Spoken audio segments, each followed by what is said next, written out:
여러분, 오늘은 시작부터 끝장을 봅니다. 수키가 대창의 친딸이라는 사실이 드디어 드러나는 순간 채화영은 무너지기는커녕 도망을 선택합니다. 그런데 더 충격적인 건 따로 있었습니다. 서린의 립스틱 속에서 발견된 녹음 파일. 그 안에는 채화영의 목소리가 고스란히 담겨 있었습니다. 수키가 대창을 만나면 끝장이야. 무슨 수를 써서라도 막아. 30년 동안 숨겨온 거짓말. 빗속의 항구에서 도망치려는 채화영. 그리고 다음날 도착한 친자 확인 결과는 일치. 수키는 진짜 대창의 딸이었습니다. 하지만 여러분, 더 소름 돋는 건 여기서 끝이 아닙니다. 채화영은 이강혁과 도망간 게 아니었습니다. 다시 돌아오기 위해 숨어든 것이었습니다. 그리고 이 모든 시작은 아주 평범한 오후의 작은 순간에서 비롯됐습니다. 아무도 눈치채지 못한 수키의 버릇 하나. 그 버릇 하나가 30년 동안 묻혀있던 진실을 흔들기 시작한 것입니다. 성혜는 그날도 여느 때처럼 거실 소파에 앉아 차를 마시고 있었습니다. 맞은편에는 수키가 앉아 서류를 정리하고 있었고 두 사람 사이에는 조용한 오후의 공기가 흐르고 있었습니다. 아무 일도 없는 평범한 오후였습니다. 그런데 바로 그 순간이었습니다. 수키가 말을 하다가 끝을 살짝 삼켰습니다. 뭔가를 말하려다가 스스로 멈추는 그 독특한 버릇, 말끝을 목구멍 안으로 집어넣어버리는 그 습관이었습니다. 성혜의 손에서 찻잔이 흔들렸습니다. 가슴 깊은 곳에서 무언가가 쿵 하고 내려앉는 느낌이 들었습니다. 그 버릇은 성혜가 평생 잊지 못하는 사람에게서 본 것이었기 때문입니다. 수키는 서류를 정리하면서 무심코 옷자락을 만지기 시작했습니다. 손끝으로 치마 끝을 살살 쓸어내리는 동작, 불안하거나 긴장할 때마다 반복되는 그 작은 버릇이었습니다. 성혜는 숨을 멈췄습니다. 언니였습니다. 오래전 세상을 떠난 언니가 늘 그렇게 했습니다. 말끝을 삼키고 손끝으로 옷자락을 쓰다듬으면서 눈을 내리깔던 그 모습이었습니다. 성혜는 떨리는 눈으로 수키를 바라봤습니다. 그때 수키가 갑자기 어깨를 움츠렸습니다. 왼쪽 어깨만 살짝, 아주 살짝 안으로 파고드는 동작이었습니다. 성혜의 눈앞이 하얗게 변했습니다. 그건 언니가 불안할 때마다 하던 바로 그 동작이었습니다. 세상 어디에서도 본 적 없는, 오직 언니만의 것이라고 생각했던 그 버릇이었습니다. 성혜는 자신도 모르게 자리에서 일어났습니다.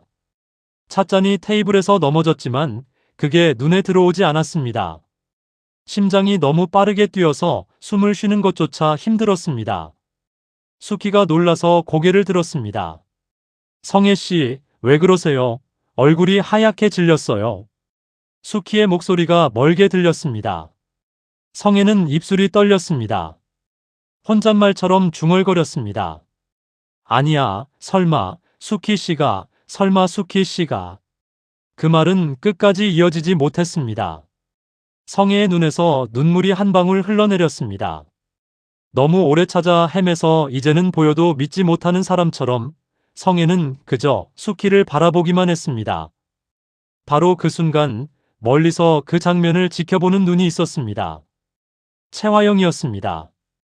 거실 복도 끝에 서서 성혜와 수키를 바라보고 있었습니다. 화영의 눈이 가늘어졌습니다. 성혜의 눈빛이 달라졌다는 걸 화영은 단번에 알아챘습니다. 그건 평소의 눈빛이 아니었습니다. 뭔가를 찾아낸 사람의 눈빛이었습니다. 오래 기다리던 진실에 손이 닿은 사람의 표정이었습니다. 화영의 심장이 차갑게 가라앉았습니다. 화영은 천천히 몸을 돌렸습니다. 아무도 눈치채지 못하게 조용히 자리를 피했습니다.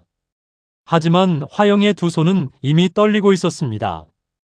그날 밤 채화영은 처음으로 진짜 공포를 느꼈습니다. 30년이었습니다.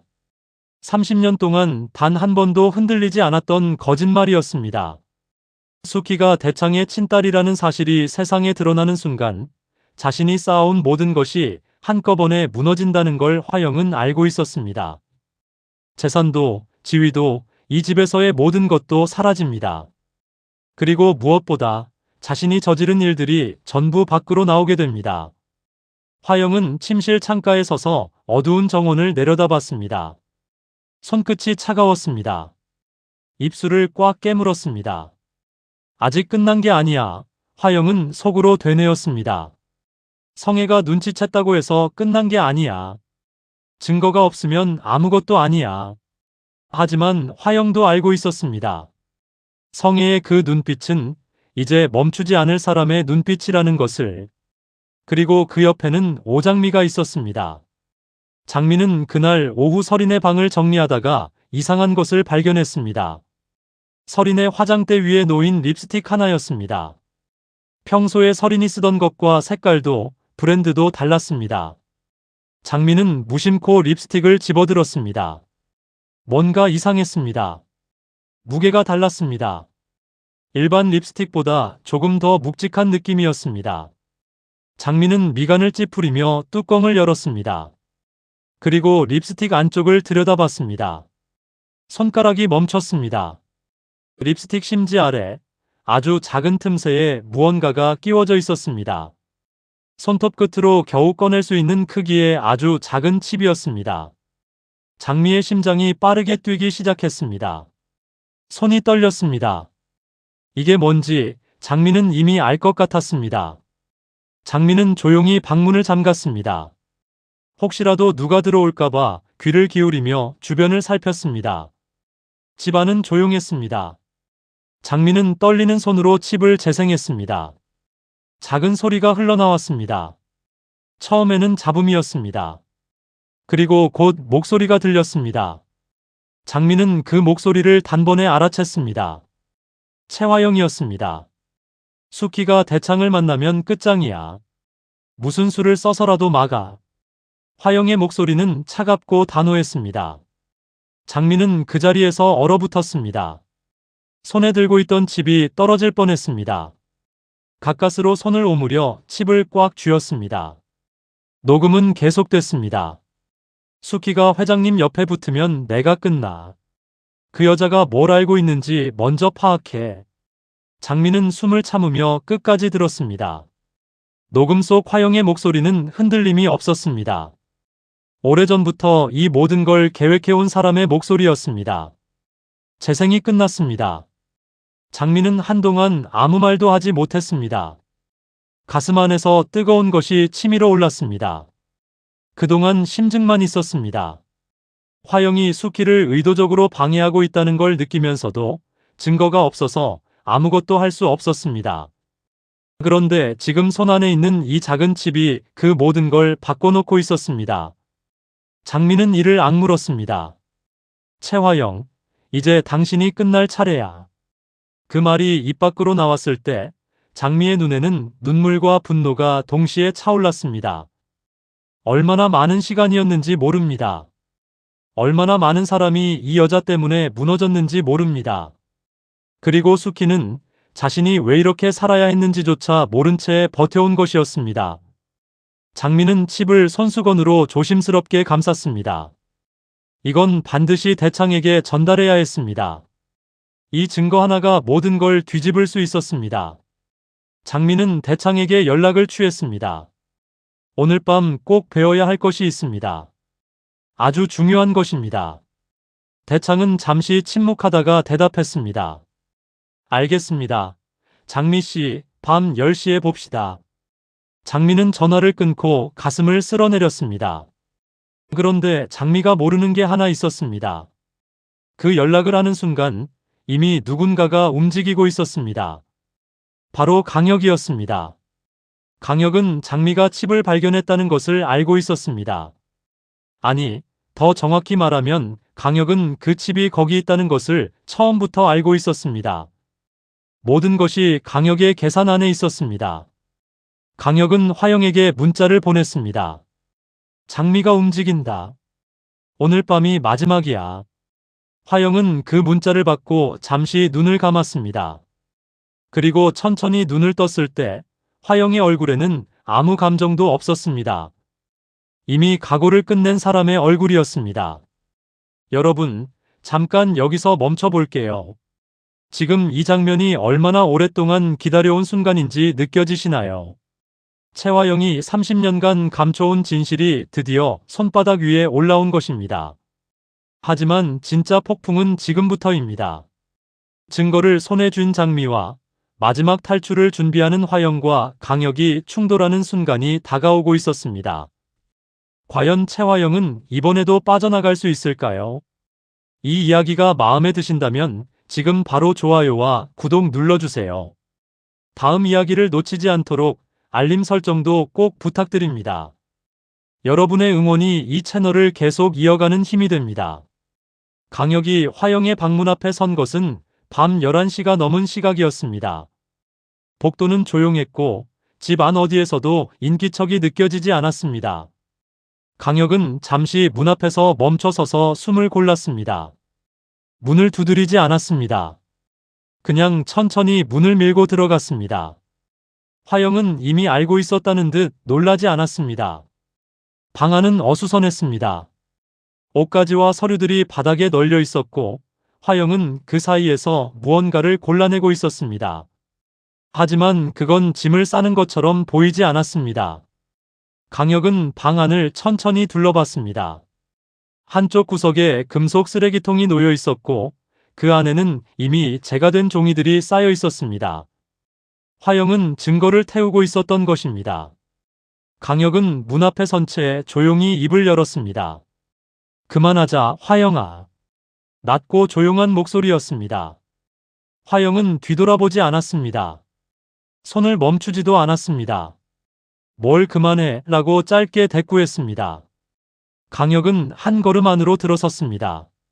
수키 일도, 장미 일도, 대창 회장님 일도 다 그만하자. 여기서 멈추자, 화영아. 그 말에 화영이 멈췄습니다. 손에 들고 있던 서류를 천천히 내려놓았습니다. 그리고 낮게 웃었습니다. 멈추면 내가 사는 줄 알아. 화영의 목소리는 차가웠습니다. 아니, 멈추면 내가 죽어. 강혁은 대답하지 않았습니다. 화영은 계속 말했습니다. 지금 내가 멈추면 그동안 내가 한 일들이 전부 나와. 그러면 난 끝이야. 강혁은 천천히 화영에게 다가갔습니다. 그러니까 나랑 떠나자. 아무도 모르는 곳으로. 내가 다 버릴게. 너도 다 버려. 화영의 손이 잠깐 멈췄습니다. 아주 짧은 순간이었습니다. 하지만 강혁은 그 순간을 놓치지 않았습니다. 화영은 곧 차갑게 웃었습니다. 너 아직도 착각하니? 그 말에는 비웃음이 담겨 있었습니다. 강혁의 눈빛이 흔들렸습니다. 화영은 천천히 몸을 돌렸습니다. 두 사람의 시선이 마주쳤습니다. 내가 너랑 떠날 거라고 생각했어.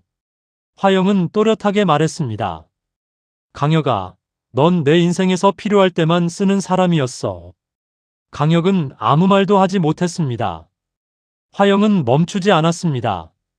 사랑, 웃기지 마. 내가 나한테 해준 건 사랑이 아니라 충성이었어. 그리고 난 충성하는 사람을 버리는데 망설이지 않아. 화영의 목소리는 흔들림 하나 없이 잔인했습니다. 여러분, 지금 이 장면 보고 계신 거죠? 강혁이 얼마나 오랫동안 이 여자를 위해 모든 걸 바쳐왔는지 생각하면 가슴이 답답해지지 않으신가요? 채화영이라는 여자가 얼마나 무서운 사람인지 다시 한번 드러나는 순간입니다. 강혁의 얼굴이 굳었습니다. 하지만 이상하게도 그는 화를 내지 않았습니다. 오히려 조용히 웃었습니다. 그래도 넌 나 없이는 못 도망가. 강혁의 그 한마디에 화영의 눈빛이 흔들렸습니다. 화영은 대답하지 않았습니다. 강혁은 천천히 품 안으로 손을 넣었습니다. 그리고 꺼낸 것은 작은 USB 하나였습니다. 강혁은 그것을 화영의 눈앞에 들어 보였습니다. 내가 태우려던 증거, 원본은 나한테 있어. 강혁의 목소리는 조용했지만 그 말의 무게는 방 안 전체를 짓눌렀습니다. 화영의 표정이 완전히 굳어버렸습니다. 방금 전까지 강혁을 짓밟던 여자가 처음으로 말을 잃었습니다. 입술이 열리지 않았습니다. 눈동자가 USB에 고정됐습니다. 강혁은 낮은 목소리로 천천히 말했습니다. 내가 널 무너뜨릴 수도 있고 널 살릴 수도 있어. 화영은 이를 악물었습니다. 협박이야. 화영이 겨우 물었습니다. 강혁은 고개를 저었습니다. 아니, 마지막 제안이야. 강혁은 USB를 테이블 위에 천천히 올려놓았습니다. 나랑 떠나. 그러면 이건 세상에 안 나가. 두 사람 사이에 무거운 침묵이 흘렀습니다. 화영은 한참 동안 강혁을 노려봤습니다. 머릿속에서 빠르게 무언가를 계산하고 있었습니다. 하지만 상황은 이미 화영에게 불리하게 기울고 있었습니다. 밖에서는 장미가 움직이고 있었습니다. 성혜는 수키를 데리고 대창에게 향하고 있었습니다. 대창도 이미 수키의 정체에 가까워지고 있었습니다. 더 이상 버틸 시간이 없었습니다. 화영은 눈을 감았다가 천천히 떴습니다. 그리고 낮게 물었습니다. 어디까지 준비했어?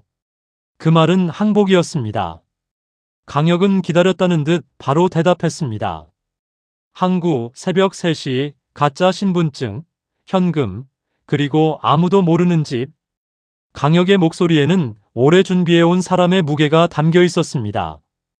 화영은 그 말을 듣고 피식 웃었습니다. 너 정말 미쳤구나. 화영이 말했습니다. 강혁은 씁쓸하게 대답했습니다. 너 때문에. 그 두 글자가 방 안에 조용히 떨어졌습니다. 강혁의 눈에는 사랑도, 분노도, 체념도 모두 섞여 있었습니다. 화영은 한동안 강혁을 바라봤습니다. 이 남자가 왜 이러는지 화영은 이해할 수 없었습니다.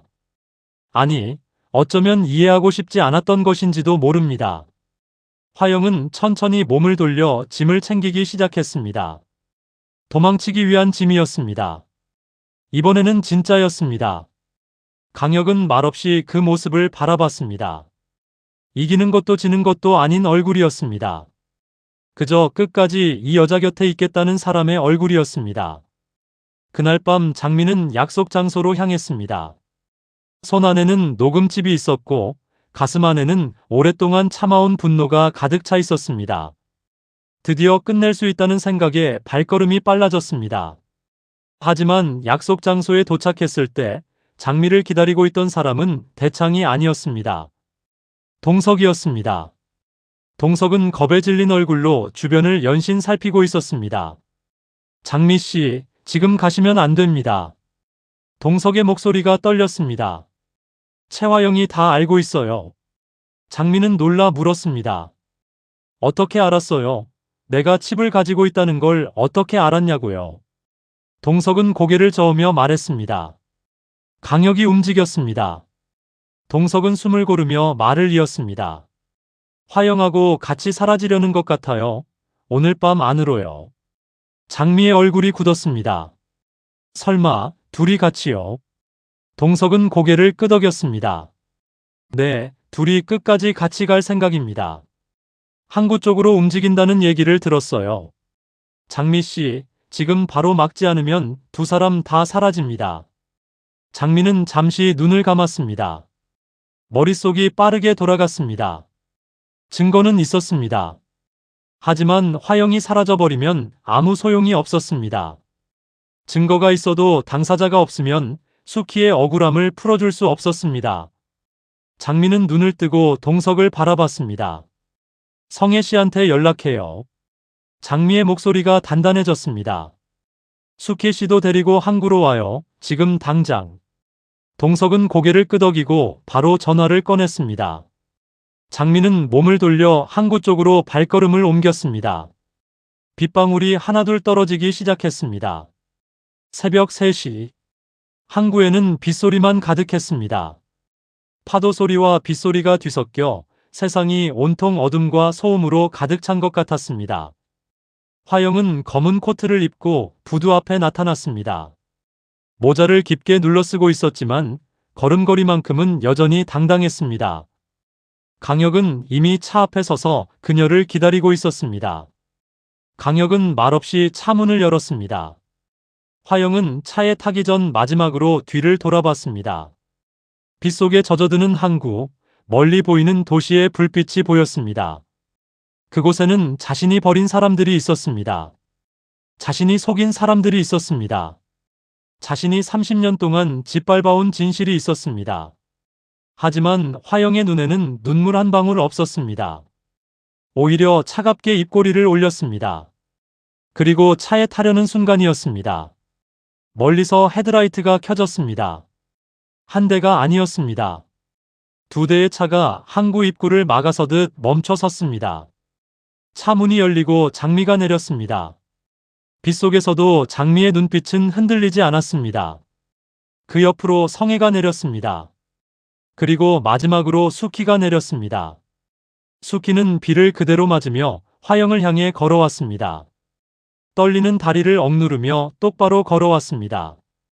화영은 차 문을 잡은 채 굳어버렸습니다.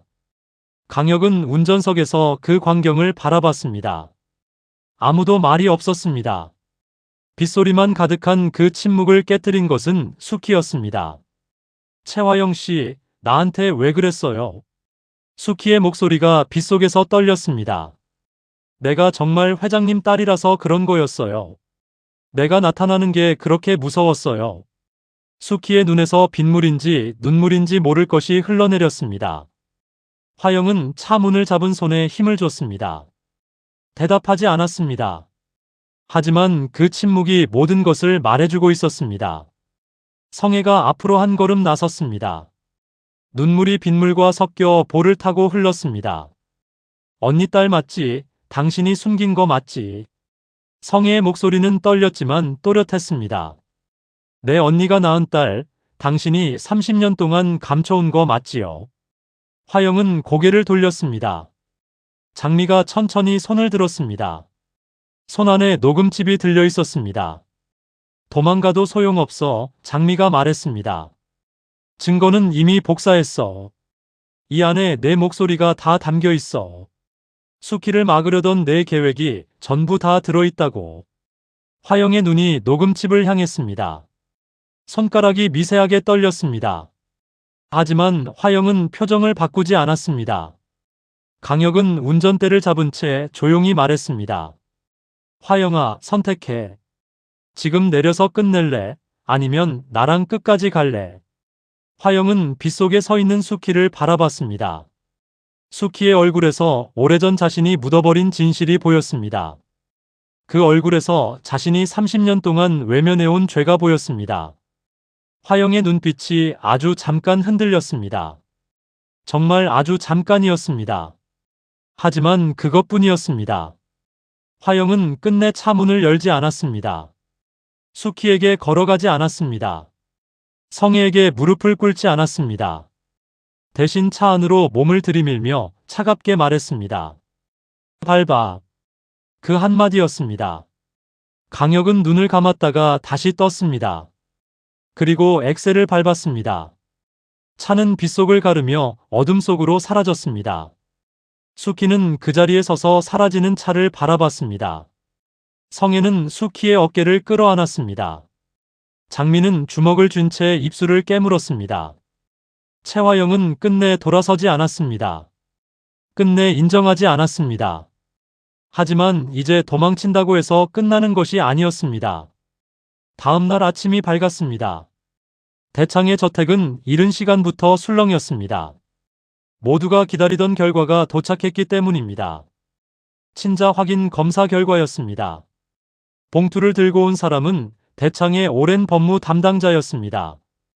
대창은 봉투를 받아들고 한참 동안 바라봤습니다. 손이 떨렸습니다. 이른이 넘은 나이에 이 남자가 이렇게 손을 떠는 것을 본 사람이 없었습니다. 성혜는 옆에서 조용히 대창의 손을 잡아줬습니다. 대창은 천천히 봉투를 열었습니다. 종이를 꺼내 펼쳤습니다. 그리고 첫 줄을 읽는 순간 대창의 몸이 흔들렸습니다. 결과는 일치였습니다. 수키는 대창의 친딸이었습니다.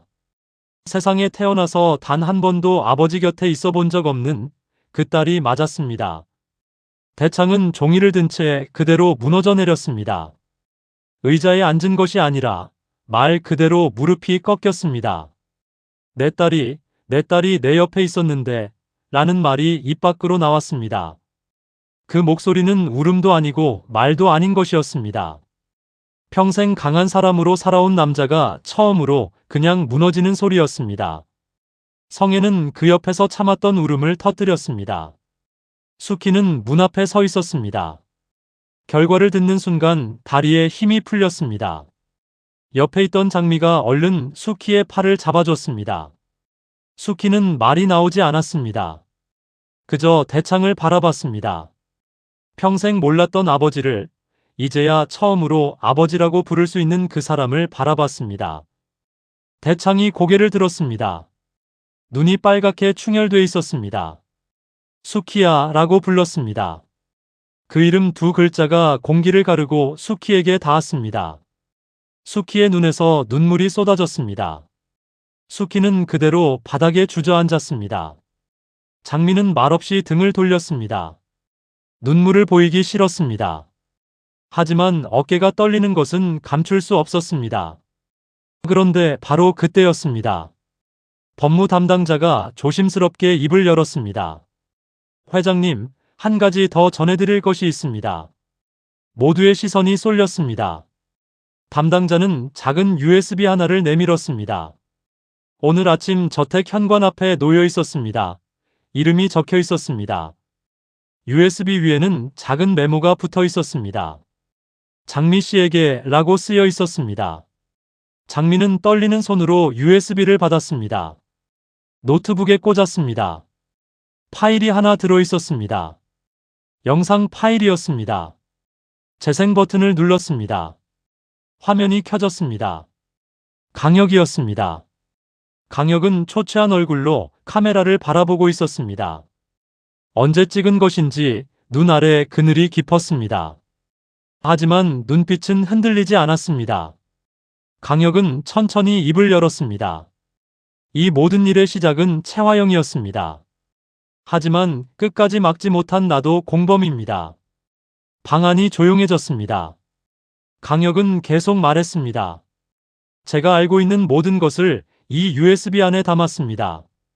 화영이 수키 씨를 막으려 했던 것, 대창 회장님을 속여온 것, 그리고 제가 그 일에 가담했던 것들입니다. 강혁의 목소리는 떨리지 않았습니다. 하지만 눈가가 붉어지고 있었습니다. 잠시 후 강혁은 눈물을 삼키며 말을 이었습니다. 우리는 떠납니다. 도망이 아니라 마지막 벌을 받으러 가는 길일지도 모릅니다. 영상이 끝났습니다. 방 안에는 아무 말도 없었습니다. 대창은 눈을 감은 채 꼼짝도 하지 않았습니다. 장미는 화면을 바라보다가 천천히 말했습니다. 아니요. 모두가 장미를 바라봤습니다. 벌은 도망가서 받는 게 아니에요. 장미의 목소리는 조용했지만 단단했습니다. 돌아와서 받아야죠. 수키는 장미의 손을 꼭 잡았습니다. 성혜는 고개를 끄덕였습니다. 대창은 눈을 뜨고 낮게 말했습니다. 찾아라. 채화영과 강혁, 반드시 찾아라. 그 말에는 분노도, 슬픔도, 그리고 오랜 세월의 무게가 모두 담겨 있었습니다. 낯선 바닷가 마을이었습니다. 도시에서 멀리 떨어진, 이름도 잘 알려지지 않은 작은 어촌이었습니다. 파도 소리만 들리는 그곳에 작은 집 하나가 있었습니다. 화영과 강혁은 그 집에 숨어 살고 있었습니다. 이름도 바꿨습니다. 신분도 바꿨습니다. 채화영이라는 이름은 이제 세상 어디에도 존재하지 않았습니다. 서류상으로는 그랬습니다. 하지만 거울 앞에 앉은 여자는 여전히 채화영이었습니다. 화영은 아침마다 거울 앞에 앉아 머리를 빗었습니다. 예전에는 그 거울 앞에서 당당했습니다. 자신이 원하는 것은 무엇이든 가질 수 있다고 믿던 눈빛이 있었습니다. 하지만 지금은 달랐습니다. 그 눈빛이 사라져 있었습니다. 거울 속 여자는 낯설었습니다. 강혁은 이른 아침부터 밖에 나갔다가 돌아왔습니다. 작은 마을 가게에서 신문을 사온 것이었습니다. 문을 열고 들어서면서 조용히 말했습니다. 뉴스에 떴어. 강혁의 목소리는 평평했습니다. 수키 씨 친딸로 인정됐대. 화영의 손이 멈췄습니다. 빗질하던 손이 허공에서 그대로 굳었습니다. 거울 속 자신의 눈과 시선이 마주쳤습니다. 강혁은 신문을 테이블 위에 내려놓으며 말을 이었습니다. 그리고 장미가 널 찾기 시작했어. 경찰도 움직이고 있다고 하더라. 방 안에 침묵이 흘렀습니다. 파도 소리만 창문 너머로 들려왔습니다. 강혁은 화영의 뒷모습을 바라보며 아무 말도 하지 않았습니다. 그때 화영이 천천히 입꼬리를 올렸습니다. 찾으라 그래. 그 말이 나왔을 때 강혁은 순간 귀를 의심했습니다. 강혁이 놀라서 화영을 바라봤습니다. 화영은 거울 속 자신을 바라보며 다시 머리를 빗기 시작했습니다. 손이 더 이상 떨리지 않았습니다. 화영은 천천히 몸을 돌렸습니다. 강혁과 눈이 마주쳤습니다. 화영의 눈빛은 이제 아까와 달랐습니다. 예전에 그 눈빛이 돌아와 있었습니다. 차갑고 계산적이고 무엇도 두려워하지 않는 그 눈빛이었습니다. 강혁의 심장이 차갑게 내려앉았습니다. 화영은 조용히 말했습니다. 내가 이렇게 끝날 여자였으면 여기까지 오지도 않았어. 그 말에는 흔들림이 없었습니다. 강혁은 대답하지 못했습니다. 화영은 계속 말했습니다. 장미가 찾는다고, 경찰이 움직인다고, 그게 끝이라고 생각해. 화영은 창가로 걸어갔습니다. 바다를 바라봤습니다. 넓고 차가운 바다였습니다. 나는 30년을 버텼어. 화영의 목소리가 낮게 깔렸습니다. 빈손으로 시작해서 그 집 안에서 30년을 살아남았어. 그 시간 동안 나를 짓밟으려 했던 사람이 한둘이 아니었어. 하지만 끝까지 살아남은 건 나야. 화영의 말에는 기묘한 자부심이 담겨 있었습니다. 강혁은 조용히 물었습니다. 그래서 어쩌겠다는 거야? 화영은 바다를 바라본 채 대답했습니다. 돌아갈 거야. 강혁의 눈이 커졌습니다. 화영은 계속 말했습니다. 이대로 숨어서 끝내는 건 내 방식이 아니야. 잡히는 것도 도망치는 것도 다 내가 선택하는 거야. 강혁아, 난 진 게 아니야. 강혁은 할 말을 잃었습니다. 화영은 창가에서 돌아서며 강혁을 똑바로 바라봤습니다. 그 눈빛에는 공포도 후회도 체념도 없었습니다. 오직 다음을 계산하는 눈빛만 있었습니다. 강혁은 그 순간 깨달았습니다. 자신이 구하려 했던 여자는 처음부터 구해질 사람이 아니었습니다. 최화영은 도망친 것이 아니었습니다. 숨을 고르고 있었던 것입니다. 다시 돌아올 시간을 기다리고 있었던 것입니다. 강혁은 벽에 등을 기댔습니다. 천장을 올려다봤습니다. 눈을 감았습니다. 자신이 사랑한 여자는 끝까지 악마였습니다. 그리고 그 악마를 끝까지 따라온 사람은 바로 자신이었습니다. 그것이 강혁이 스스로 선택한 벌이었습니다. 화영은 가방을 열었습니다. 안에는 새 신분증이 들어있었습니다. 강혁이 만들어준 것이 아니었습니다. 화영이 직접 준비한 것이었습니다. 강혁 몰래 이미 다음을 준비해 놓은 것이었습니다. 강혁이 그것을 봤을 때 표정이 굳었습니다. 화영은 그 표정을 보고 작게 웃었습니다. 놀랐어. 강혁은 아무 말도 하지 못했습니다. 난 처음부터 두 가지를 준비했어. 화영은 담담하게 말했습니다. 너랑 떠나는 것, 그리고 혼자 돌아가는 것. 강혁은 낮게 물었습니다. 그럼 나는 뭐야? 화영은 잠시 강혁을 바라봤습니다. 이번에는 바로 대답하지 않았습니다. 창밖 바다를 바라봤습니다. 파도가 쉬지 않고 밀려왔다가 물러났습니다. 그리고 화영은 아주 작은 목소리로 말했습니다. 내가 없었으면 여기까지 못 왔어. 강혁은 그 말의 의미를 알 수 없었습니다. 고마운 건지 이용한 건지 아니면 그 사이 어딘가인지. 최화영이라는 여자는 끝까지 알 수 없는 사람이었습니다. 강혁은 그저 눈을 감았습니다. 그날 밤 화영은 오랫동안 바다를 바라봤습니다. 파도가 치고 물러나는 것을 반복했습니다. 화영의 눈빛은 고요했습니다. 무섭도록 고요했습니다. 전의 바다처럼 아무것도 느껴지지 않는 고요함이었습니다. 최화영의 진짜 마지막 발악은 이제부터 시작이었습니다. 여러분, 오늘 이야기 어떠셨나요? 채화영이라는 여자는 끝까지 무너지지 않았습니다. 수키는 드디어 자신의 자리를 찾았지만 화영은 아직 끝나지 않았습니다. 진짜 악인은 쉽게 사라지지 않습니다. 하지만 진실은 반드시 드러나고 죄는 반드시 그 값을 치르게 됩니다. 장미와 수키, 성애가 끝까지 포기하지 않는 한 채화영의 시간도 반드시 끝날 것입니다. 오늘 이야기가 마음에 남으셨다면 댓글로 여러분의 생각을 남겨주세요. 채화영이 결국 잡혀야 한다고 생각하시는 분들, 지금 바로 댓글에 잡아라 채화영이라고 써주세요. 여러분의 한마디가 이 채널을 이어가는 가장 큰 힘이 됩니다. 좋아요와 구독, 그리고 알림 설정까지 부탁드립니다. 다음 이야기에서 채화영의 반격과 장미의 추적이 이어집니다. 끝까지 함께 해주셔서 감사합니다.